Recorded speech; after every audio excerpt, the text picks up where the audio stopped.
Ejiniyo mbera eriya rutendo rwa Cyangwahanda oruriya hanguto ya Cyankande erukurugibanda okuzo mugomborora ya Rukiri. Embereji ekijaho bwanyuma yo mwegemero gwatwiro rutindoru omwaka oguhwire.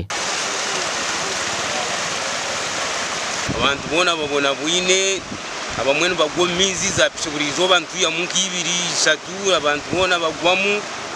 umuhanda ntureba ntuteganisa mununga tutiroho buriyo twataho buhanda bwitu ubwaharubazu hati nibwo twamutiza abantu ahabwe ntambara kushanyarira abaturano boreko buhinzi ya mutuma ahabwa government okucherero garraho rutindoru pero ho buryo twingo muhanda gwo kubatoba kwaho banikwe n'ubireba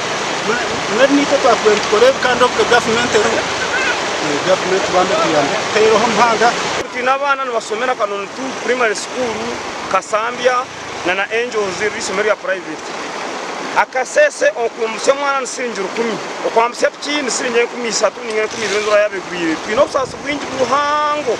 usanga entase yitiyona ehwira twirwa Cyangwahanda banyuma yo kwetombwita okumaziro bwire buringo kurugo mbatura ahabwe nguteji abeshitongore cha UNRA bimukiremu kandi omurimo gwo kurugaruzaho gutandikire twenda kuteka ukarwa tsempango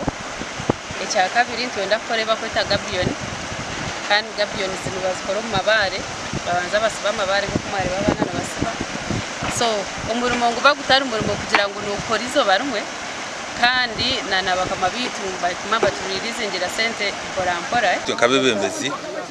kurugarute je tukareta bayinora kazo mu parliament nashitayo karaga kuvugana prime minister na minister wa works nabo twazo muri kiko narabagambira urutindo rwa Cyangwahanda omukambuni ko kumukubimanya akasento mu government kaina katambura kuce omusizo neji okorujira Haldorin kukunda orukujunaniza bwo kuboneza ngudo kandi omuhwezi wo rukure ekitongore cya UNRA ahabwe itajeri yebanda omurimo ogunuguza kuhezaho sente ziri kuhika miliyoni 5 omukwezi kumwe konka okwo rutindoru rurakorwe materials on site twinabana